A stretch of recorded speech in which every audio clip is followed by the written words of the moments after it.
Suggestions for plants. Sansevieria, snake plants. They're very easy. They don't need a shit ton of water. You're more likely to overwater them than to underwater them. Then golden pothos in a hanging basket specifically. Hang it over the sink. Just like water it every once in a while and make sure it has light, and it's gonna spread like wildfire. Those are the two that are the most foolproof. Boxwood, if you do, it's not really a house plant, but if you want something outside, boxwood is indestructible. Fuck, do you overwater a plant? Well, plants have different needs. They're like human beings. Like, things was made to survive rain. Well, they're from different parts of the world where, like, there's not necessarily a shit ton of rain. Like, a lot of plants have waxy leaves, specifically because they're in super wet environments. And believe it or not, one of the biggest struggles with my job is I'm not actually in charge of watering the plants.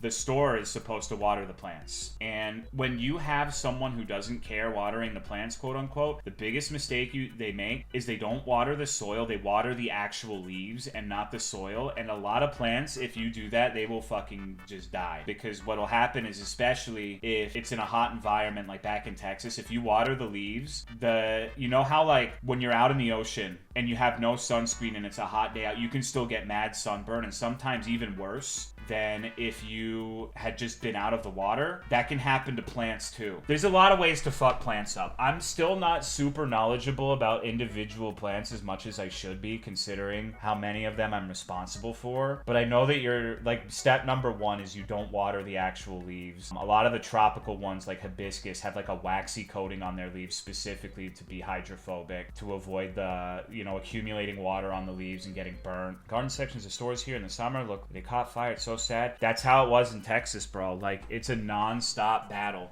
because you only have so many hours and you have like X amount of stores you have to take care of, and the store is responsible for watering the product. It takes way too much fucking time for us to do everything else we have to do and also water. Like, we still try to where we can, but they don't know how to water, bro. And in Texas, a huge part of our job was just throwing plants away that they didn't water and fucking dying. It sucks. If God is a plant, I'm going to hell for sure. A few species that receive most water without roots, but 101 is the root string. Chinese money plant? No, bro. Those things are not beginner plants in my opinion. Those things, I would say, okay, I'll give you some examples for things not to get if you're a beginner. Don't get Califea. Don't get fucking money plants. Don't get Majesty palms. What the fuck else is a nightmare to take care of? Those are the three big ones though. Especially Califea, dude. I do not fucking get Califea. I would say so far this year, out of all the houseplants we've got, no matter what we do, no matter what the store does, we cannot fucking keep Califea alive for shit compared to everything else. Like, we're doing good on almost everything except the fucking Califea. Yuccas and peace lilies. Well, peace lilies are kind of troll plants because sometimes they'll wilt and their flowers will turn brown and people will throw them away, but they can come back. Like, peace lilies are actually, they're very dramatic. They can wilt and their flowers can die, but you just got to keep taking care of them and they should spring back eventually. Get a cactus. My mom got me and my sister one once. My sister's died in like a month somehow. I hate cactus because some of the cactus that we briefly had to take care of would have like, they'd be like dyed cactus. It was gross. It was like glowfish. Stairs and pothos are perfect for indoor environments. Cactus can be temperamental. It's easy for cacti to get root rot. Fucking I need to take like a houseplant class, so when old ladies ask me these questions, I've legitimately been quizzed by old ladies while I'm working at my stores on like, what's this plant? What's this plant? What does this need? And it pisses me off.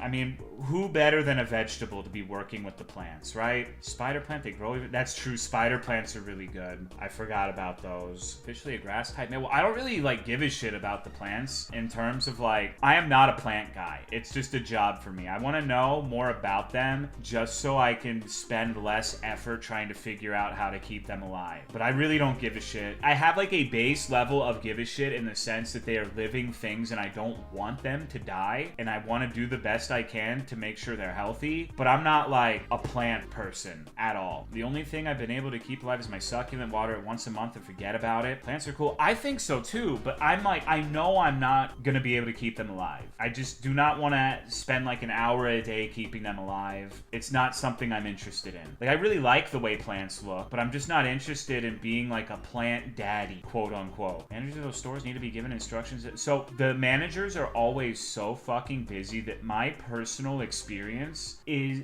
I get the best results from finding whichever poor fuck they make water and saying like, hey, you know, I'm so-and-so, you know, here's my business card. Treating them like they're hot shit, basically. Like, treating them like a human being, like saying, hey, you know, I heard you're in charge of watering. I have some considerations here. Like, these need less water, these need more. Just walking them through it gives the best results, because the store managers usually are juggling 7,000 things that if you give them specifics, they always forget the specifics every single time.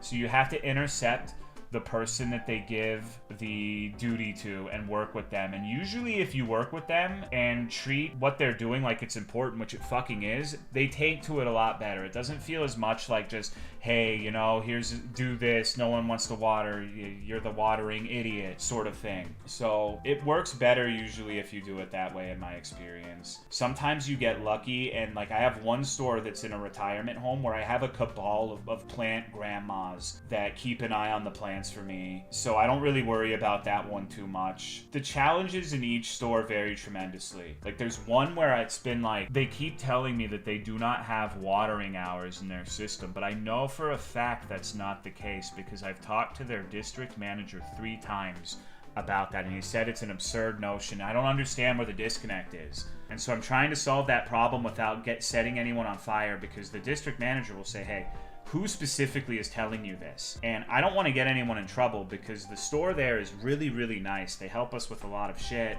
They just have like a weird disconnect with this particular watering issue. So it's a tight balance of trying to get the problem fixed and not getting the nice people in trouble. Watering idiot sounds like my kind of job. There have been stores where there is what I would describe a watering idiot. Yes, that's been the case. Funnily enough, I had one store where there was a woman named Autumn who was the watering person, and I had to like constantly be hounding them to water the plants properly. And they would talk about like how they wanted to write like fantasy romance fan fiction as like a job instead of this watering shit, and I'm just like, yep, that sounds marvelous, you know, I hope that happens for you. And I do, like, maybe I hope that she gets to do that, but I'm just like, I can tell that if I found you on the internet, I would find some very, very disconcerting things. And I don't know, she talk about like how she's dated like 5 girls in the last year and they were all crazy. I'm like, yep, that sounds right. Yep. I'm like, you know what? I know a place you would feel at home. You should join my Discord. I think that you would belong there.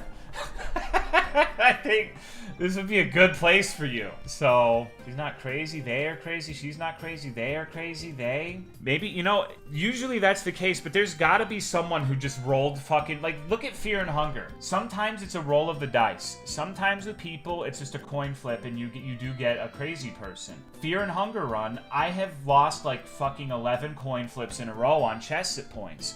So, you know, it's true, could have bad taste in women. People, yeah, that's true. Some people are just gravitate towards abusive partners. That's a thing that people don't like to talk about too much. Is there are people who have a type where they just go straight to like the worst person imaginable every fucking time. That's a thing that exists. Tried writing gay porn, but I always end up getting immersed in the world building. Oldest sister is one of those aspiring writers that yaps everyone's ears off. It's weird because as a streamer, I might strike you as someone who's like constantly fucking talking all the time, but I'm really not. This is the only, even now, I feel like I've significantly cut down on that particular tendency. I remember during the first Fear and Hunger runs back in 2019, people would tell me I love to hear myself talk, and I just yap.